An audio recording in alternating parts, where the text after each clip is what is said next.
do they all add up to this? Yeah. So single houses that people are asking for, or they will all add up to these? They don't? They're not included. They're not? No. You said they don't. Yeah, if you decided to build 5 houses down there, you could take it out of that amount. That's the amount that they're aiming for in the percentage of the increase within the village. So, technically speaking, yes. So if you built a separate house, then that would go against that. Whether or not you'd be able to add it up is another matter. Well, those other ones would be, I think they would be good for local builders. Are you?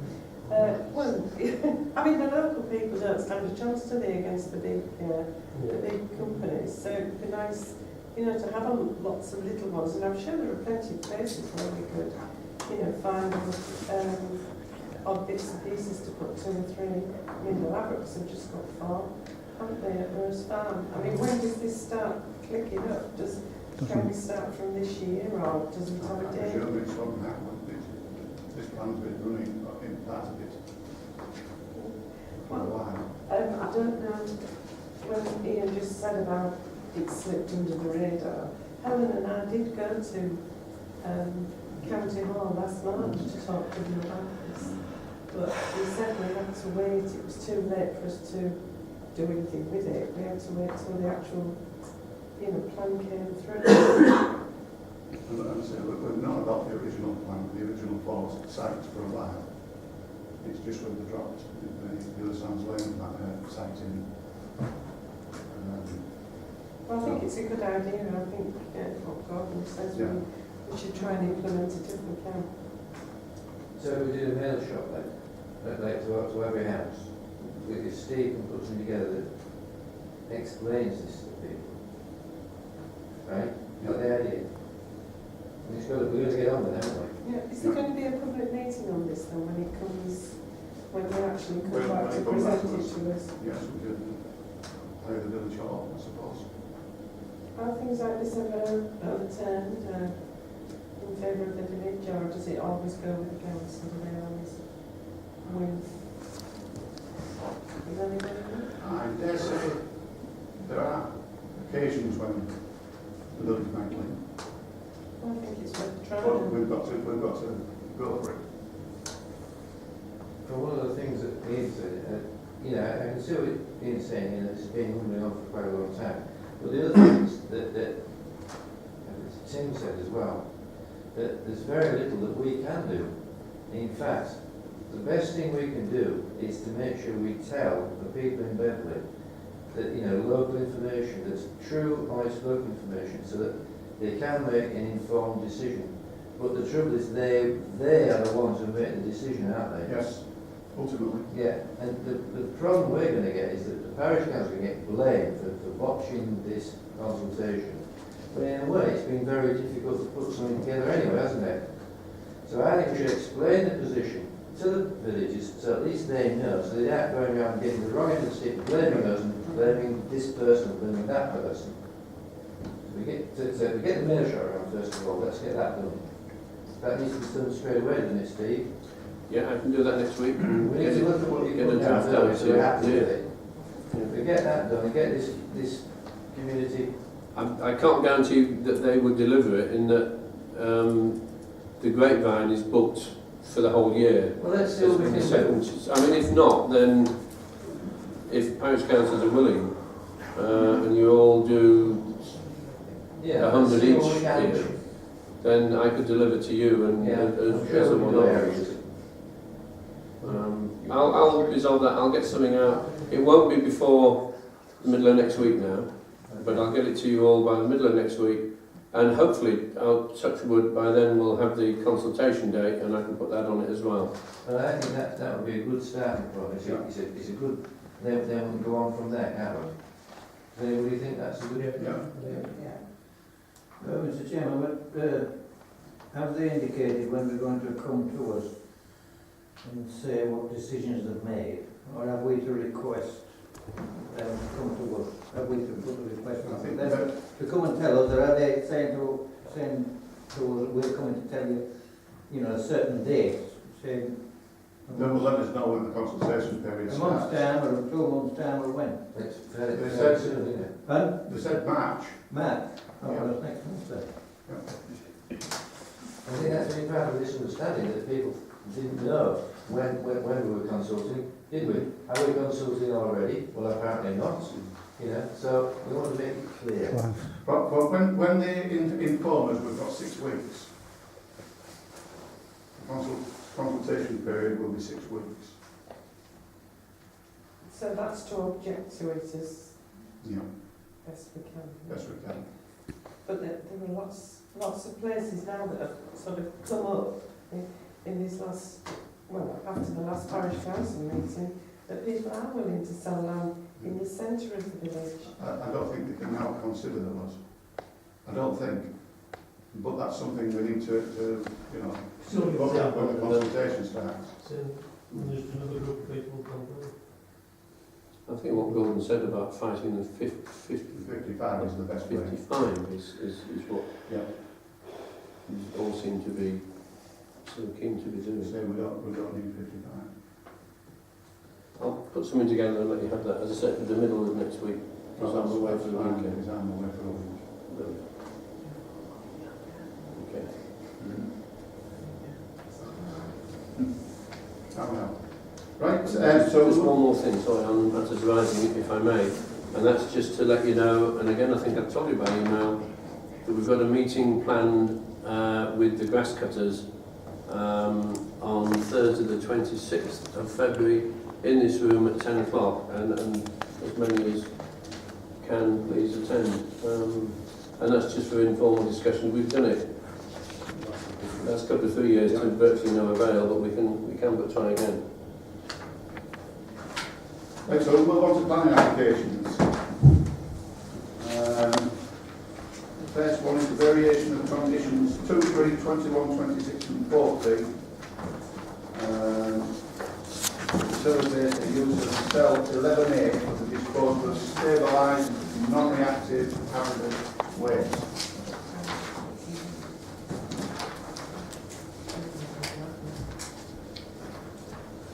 This is at Gallimore. Has anybody been for a walk around Gallimore, around the outside of Gallimore lately? It's a big area. Have you been down the footpath around the back? No. Well, I went down, I've been on it several times recently because I've been doing this footpath thing. And I walked down it twice in January. And it looks hideous, just Gallimore. It's a hideous looking place when you get close to it. And this mentions hazardous waste.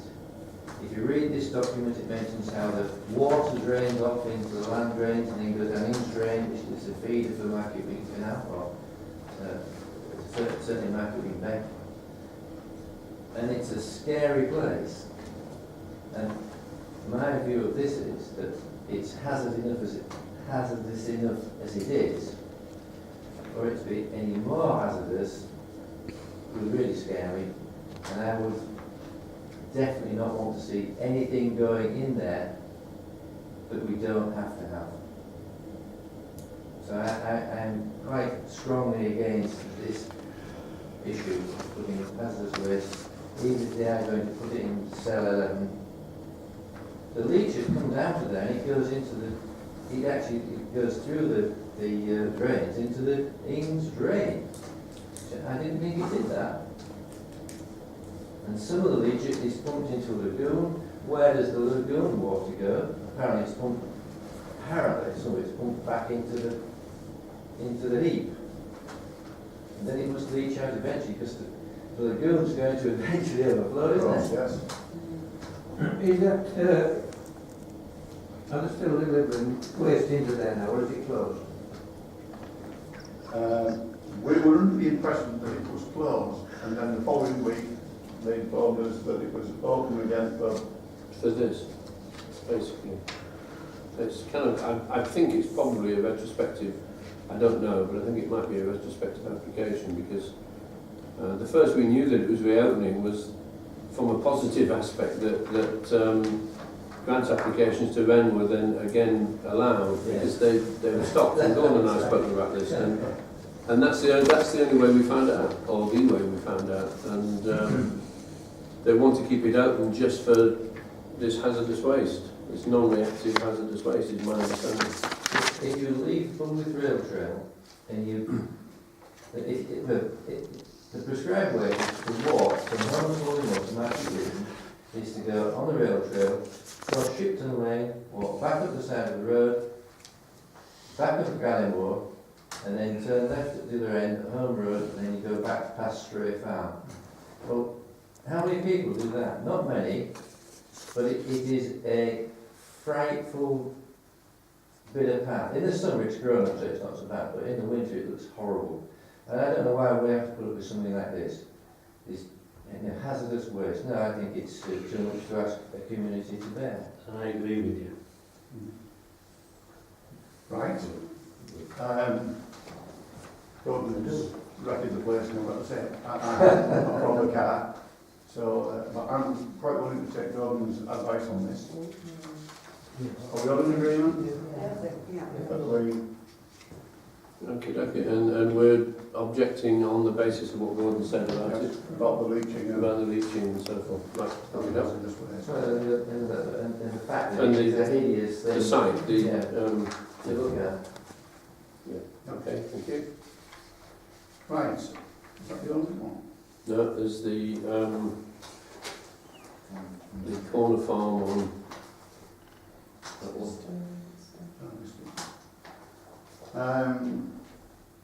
The erection of a two-storey and single-storey extension to a dwelling and outbuilding to form additional living accommodation at Corner Farm, Ireland. Any concerns, problems? We're okay with that? And there was the one, are you supporting or just no I'll comment? support that one, yes.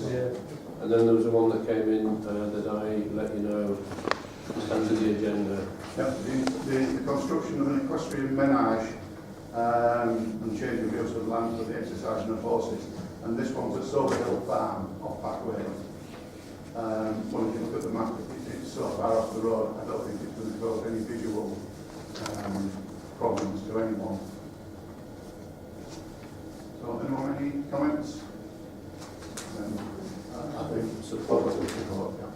Okay.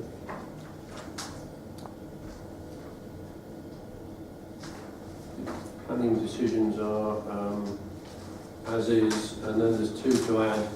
And again, I advise you about both of them by email. One is 55 High Street, erection of dwelling following demolition of stables, and that was refused, basically on the basis of comments that you made to the planning application.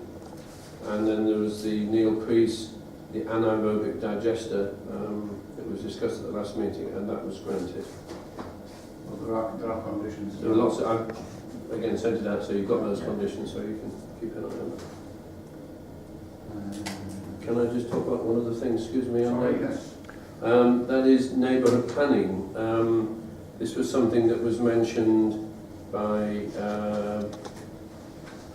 the chairman of North Cave Parish Council, who was here at the last Parish Council meeting, and there is a neighbourhood planning workshop that is being held by the Humber and Walls Royal Community Council, and it gives communities options to choose where you want new homes, have your say on issues like design, etc. And this is on the 24th of March, 6 to 8 o'clock at Gilberdite. And basically the programme is Introduction to Neighbourhood Planning, the East Riding Local Plan, your area and how neighbourhood planning fits with the local plan, and creating a neighbourhood plan, stages, support and achieving success, and then action planning and follow-up support plus questions and answers. So if anybody would like to go to that, I think again have I sent it out by email? If not, I will. I've actually said that Hamel Spalding will be represented, and if nobody else can go, I'll go, because I think you you have mentioned it, and I can go and pick up the handouts and let you have them, sort of thing. Okay, so anybody that wants to go, if they could let me know, and I'll coordinate lists and so forth. I'll provision the savings. Thank you. Moving on then to accounts. Thanks. Yeah, accounts, as is, there's one or two slight changes. The amount for Peter Wiles is actually more because of his expenses. That's £420.87. Steve Deere is 182.10, just a few pence more, and that's to do with the tax that seems to come off at different points, different amounts. The clerk is on the tracker, presuming you want to carry on with the tracker. That's obviously entirely up to your good selves. The machine still has a good value to us. Right. Greenside Up bedding plants, £458.80. And then, as well as that, there's a bill-in from Xerox, which is the machine that's about to go back to copier, and that's for the amount of copies that we use on that machine, and that's £247.91. There's a bill from Staples for the paper for the grapevine that's just been delivered, and that was £215.80. And as I note on there, the 833.59 loan payment will be taken by direct debit. And there's also a direct debit for the new photocopier for the first rental, and that's £196.80. All of these figures have got VAT, which we can claim back. So those are pleased to be approved if people are happy with those. Anyone any questions? No. No? Tractor insurance I mentioned on there. I've got a quote from the people that we insure general things for the parish council, and that's £265. Last year, that was Zurich insurance. Last year it was Aon, and it was £331, so that's 60 some pounds cheaper. I've asked Aon for a quote for this year, and I've not heard back yet. So I would recommend, if I may, that we go with Zurich. It's a saving of £60, and we've got the premium quote from them. Is everyone happy with that? Yeah. Seems like a good deal. I'll confirm the quote, so if we could get a cheque made out to it, and I'll confirm it before we... Provided it covers all that we want it to cover. Yeah. Staff pensions, that's something that the government are doing, and I need to provide information on staff pensions. And basically, Pete, as chairman, is the primary contact. Needs to be the primary contact. You shouldn't get any post or contact. It will all go through our payroll people, but they need you there as a sort of a backup to it. Okay. So, with your permission, I'll fill your name in on the form. The photocopier, the new photocopier, they need a formal insurance. It's not enough to have it on my house insurance. So again, I've spoken to the people that we insure with, and it will be £16.25p plus your insurance tax per year. They won't charge until the next renewal, so we'll have a free period, and then at the renewal they'll add that £16, and it makes sense to stay with the same people. And obviously the play area is going to be adopted as of the 1st of March, and you've already told me that you want the cover to be just a third party cover, which was £45, 16 pence per annum, and that will take effect again from the 1st of March. Okay. Steve, can I say, you know the copier that you've got this new one, have you? Yeah. How much is it worth, that machine? I know we haven't bought it, have we, but how much is it worth? Well, that's really interesting, because I thought it would be about £10,000, something like that, because it's a big beast of a thing, and it's got a finisher and stapler and so on. And I contacted the company that we're leasing it from, and they gave me a figure of 2,600 or something. And the insurance company had based the quote on that, and I put it in writing as an email, so... we're not going to get it stolen or something. Anything. we are going to be done to the under insurance. Well, it's not underinsured in that they told us, the company that we're leasing from, it's worth, well, I said how much and they said, I think it was 2.6 or something like that. One of the things that we were on the farm, we used to insure tractors, and it was but now they've become more expensive. You can actually make it become a bit of a problem if you don't get it right, if you know what I mean. Well, as I say, I'm happy to send it over. I was quite staggered when it came back, but it's there in writing, so that's that. Okay. Home heritage project. We'll put this sheet out, and it should be self-explanatory. We've walked these paths again, the ones where we consider the biggest problems, and made a video to show particularly the connection between rail trail, Gallimore, Stray Farm, Lock Farm, because the traffic down there is atrocious actually, and we do want to make it safe. There's no signs to warn drivers of people crossing the road. There's no directions for the people who are walking on safe way of crossing the road, and also the route to follow. If they have to find their own way, people finish it walking down the road, which is just not acceptable. So we're getting close to the end of this audit of footpaths, and we're going to write a report. The main thing we're going to do, and I've asked the advice of the Local Access Forum, what we need to do is go and talk to Patrick Wareham at Countryside Access and ask his advice on how we can ourselves become involved in improving signage and giving advice on how the footpath network can be upgraded to be safer, and also to ask how the highways can help us with signage, which means that motorists are warned about people who are going to cross roads, and also the use of a possible verge path down Shipton Lane towards Gallimore there. So we're approaching a time now where we're going to be getting into some work with Countryside Access and trying to start to see a bit of something on the ground, some improved signage and also some improved maintenance in particular areas. One particular, sorry, carry on. I'm just going to ask you, is this just certain public footpaths, or are you covering every? We're trying to make sure every footpath in the village is being looked at, but there are certain ones that we felt have particular problems.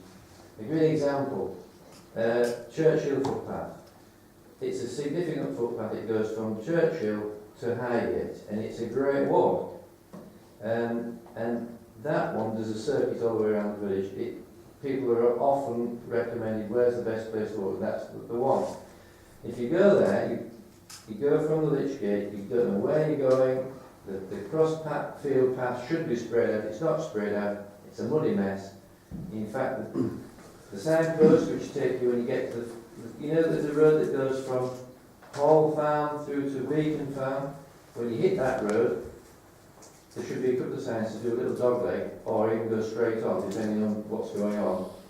Those signs are missing, and people get lost. And that's why Mrs. Southgate had people in a horse paddock, I believe. So, we want to make sure that Countryside Access will work with us on this, so we actually can assist them, because they run off their feet, you know, they've got far too much to do. But we can assist them, and the idea would be that on this particular path, that we would put on the Lich Gate on a 4-inch square sign on the post, and it would say Highgate 1.5 miles, and probably something like follow the field path or look for the dog leg on the farm track. Some simple, improved instructions. You know, the 4-inch square pack, so they're just the same size as the pack itself that's nailed to the post. And this is volunteer work. The rest of the stuff on this heritage leaflet printout that we've done here, really, we're waiting now for prices to come in for the panoramic boards, We can't seek funding until we know roughly what those prices are going to be. We also think we're going to try and get including in the whole scheme, a leaflet dispenser to attach to the leg of the Heritage Board. But we're also trying to do a little bit in terms of upping the awareness of the footpath network, not just with people in Elmsford, but in the wider community. So I actually took quite a lot of trouble last month to write an article for the Yorkshire Post, and amazingly it was published. Did you see it? I didn't think. And we even got a letter of reply. Did you see that? Somebody's written a letter saying how they agree with what we're trying to do and this kind of thing. Yep. And I think that's a terrific thing because hopefully it raises awareness, not just for individuals, as I say, but also with our neighbours. And we've got Ian Miller on board from Mackie Civic Society. He's involved in these through paths with us as well. So we're trying to get a bit of head of steam. Gordon Shields, the Market Week, the FUNA chairman, he is attending the Waterways Conference next week, and he himself is involved in our monthly reports as well. So Gordon is involved in all this. So we're trying to get a little bit of a thing going. And I'm hoping next month we'll be able to report on a possible amount of money that we're looking to find in a funding bid. But as I say, I'm hoping those figures will come in fairly soon. Just going back to the public rights of way, Gordon. Yeah. You didn't answer it. Are you looking at them all in? Just so we don't get cross purposes, it's no good us reporting something if you're reporting the same thing. Well, if you've got something that worries you, have a word with us. But the idea with any person of any member of the public should report a footpath problem to the clerk. But if you've got one, you tell me. But we concentrate our efforts on particular footpaths in this instance. But if there's something we're missing, please let us know. Yeah. Sure. But we are looking at all the footpaths. But as you know, the footpaths, for example, that go, say the ones that go down to the rail trail, all those are pretty okay, you know, really. But the ones where you're crossing the roads, they are dangerous. And these are the confrontational ones. For example, the footpath that goes from Market Wing Canal through to Tollingham, that one there, there's a little bit of problem there because people get lost on that one. So we're trying to sort out the ones that are not, you know, straightforward. If you've got some ideas in, please let us know. Yeah. Any more questions for Gordon? No, thanks very much. Conservation issues. Well, Helen's not here. I don't think there's anything to report other than David Mills is going to attend before the next meeting. He'd like to talk to certainly Anne and anybody else that has information about the ownership of sand holes. So I'll make you aware of that before the next meeting if people could arrive a little bit early to have a conversation with him. Okay. Good. Village in Bloom. Nothing to report. It's middle of winter. Things are quite dormant at the moment. I believe Peter, in his spare time, is going to start making some boxes, planters. Well, I haven't spoken to him for a couple of weeks. That's a little bit off colour. So that's where we are. But as you see, we've paid for £458 for bedding plants, and that's, I think that's, I'm not sure whether that's the winter ones or actually next year's. And too late with the colour because next year's plants had to be ordered 4 months ago. Would you object to the spray can? The plants might. So, moving on then, reports. Sorry? I was going to say, sorry, that if you want to look, that's what the money's for, pansies. So it's the winter plants. So, correspondence, Mike? Sorry. Yeah. Reports. Streetlight has been on Snow Rock Car, number 8. Number 8. Yeah, number 8. That's near number 8 or lamppost number 8. No, it's near number 8. That's the number. On number 8, the Snowdrop Garth. The Oh, right. house number. The only I would like to just mention that I think we never did put on the agenda the issues of confidentiality and how we deal with those matters. Whether or not it would be something we should put on the agenda at some point. I spoke to Steve about my name was associated with an email from Des Simmons. Did you see it? The misspelling of your name. Well, the misspelling, but I had the inquiry about that Yeah. place when Steve did that. I didn't make that inquiry. No. And yet, Des Simmons mentioned my name. And then my name was sent out to all the parish councillors saying that Mr. Hawcroft was interested in this thing. Well, I spoke to Steve about this. Des Simmons mentioned my name, so it was sent around everybody. So I'm concerned that my name shouldn't have been sent around everybody because the man who owns Highgate Farm might think I put it in for him. Well, I haven't, and I wouldn't want him to think that. And the reason Mr. Des Simmons got it on cross wires, we found out the reason why he mentioned my name was because a lady who rang him up mentioned my name. And it's, you know, that can happen, can't it? But I think confidentiality is an issue which does concern people because it is possible you can inadvertently offend somebody, offend a parishioner. And you wouldn't want to do that, would you? No. So I don't know how we can deal with this. So I just think whether it's something Steve could do a bit of finding out about, maybe we should put it on the agenda to see if there's something we can do. It could just be a short discussion, but I think it would be good to talk about it.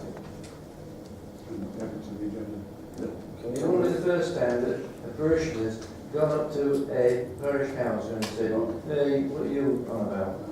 We don't want that. I remember it happening on. Ernest. Oh, sorry. That's it. Burwood Lane. A passing place where cars pull off. There's a tremendous big pothole. And people are afraid to pull off there because it's so big. So if you could see to that place, that's all, thank you. Is this on the left or the right as you're going out of the village? It's on your right On the right. as you're making towards Arden Lane. Right. I'll go and look at it and take a picture, that's fine. Yeah, opposite the wood it is. Opposite? Opposite our wood. Our woodland. Okay. Thank you. Anything else, Ernest? That's all, thank you. Right. Right, quad bikes on the football field are making a mess of the dyke. There's a, if you would look, Richard would like to say anything, fair enough. Well, when I got the grapevine on Sunday, I noticed that mentioned about quad bikes on Beacon View. And Mike, you'll agree with me, we've got problems with trials bikes and things going across from Beacon View to Back Lane, going across our pitches, and at the same time, they've actually put two dams across the dyke. So the pitch we're trying to reclaim, it'll flood because it's been dammed up. But like I say, my concern is I've got grandchildren on Beacon View, and it concerned me when I read about quad bikes being on Beacon View. But also, like I say, we've got trans bikes as well going across the pitches between Back Lane and Beacon View. Have they any idea, Mr. Chairman, who they are? Do you? I'll test them. Sorry? Do you have any idea who they are? No, I don't know. I just see the trail on the pitches. Apparently it's late in the night time as well, because other people from Beacon View complained to me, because I'm a footballer, about the noise of bikes on the night time, motorbikes on the pitch.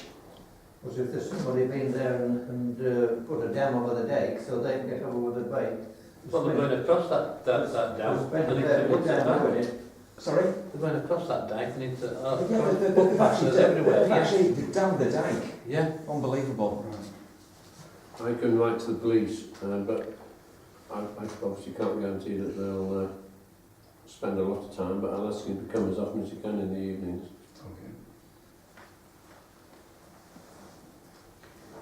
Number 10 light on Baileywood Lane, no matter what time of night it is, look at it, it comes on for so many seconds, it goes off for so many seconds, and it does this all night. Yep. So that hasn't been fixed. I've had a complaint about Beacon View and actually not blocking the garages by footballers, but other people parking their cars, so people can't get their cars out. I would mention that. You were mentioning that, wasn't you? Yeah, but I won't be there. Sorry. I was also asked, could we have some lights across the playing field, if possible, where the footpath goes from the playing field to Beacon View? Because lots of people who walk across there at night, it's very, very dark, and they can't see a thing. Any good? Is there anything right to say to explain about that? It's village hall land. I don't think anybody but the village hall would pay for it. We could look at grants for it. I'm not sure. We might actually get a grant from the police. No safety. I don't know, but I can put a feeler out about that. There's a light on the corner of the village hall. But it's It's quite a way to walk, Yes, actually. it is, yeah. A lot of people who work at the shop go across there at 10 o'clock at night, it's very, very dark. The next one's near the pavilion. Running traffic. There was different deal with a bus and a van. Well, the van got in front of the bus, we met it and wouldn't move. And the people going to school actually parked their cars right round the calls, up the snicket and virtually blocked the road. And the road at the back of the bus was virtually blocked because it couldn't get through because the van in front wouldn't move. Which was not funny really, because the bus driver was a bit irate and the van driver was very irate. What was the van just driving there or parked up? No driving. And he met up with the bus like that and wouldn't back up. And he just stopped. And there was the bus and God knows how many cars at the back of the bus. So eventually somebody getting well to have been there yet. Exactly. Margaret and I, and then we sat and watched it. Couldn't believe it. I mean, all the van had to do was reverse 2 yards of Power Drive. Yeah. The traffic would have cleared and he would have gone. But he wouldn't, he got out and he was just hurling abuse at the bus driver because the bus driver was committed from the back lane. Couldn't reverse his bus back. It's very awkward. Well, I mean, those sorts of things you get. There isn't. Would we complain? Well, I don't know. Unless. Get police involved again. How often do we see police around the village now though? Not very I think often. we really shut that back up and the other line down both sides of the road. Well, then you'd end up, you'd have the high street totally packed out with cars picking school kids up. There may be good news on the police front. I attended the, what meeting was it last Wednesday? Community partnership. Community partnership, and we got a good talk by one of the new policemen heading, it will be a new force in Munster. And they've gone from a 5-shift to a 3-shift system, which means at all times there will now be 100 more bobbies on the ground. Whether we'll see one of them in North Spalding, I don't know, but that is what will happen. Because, you know, they don't need to spread X number of men over 5.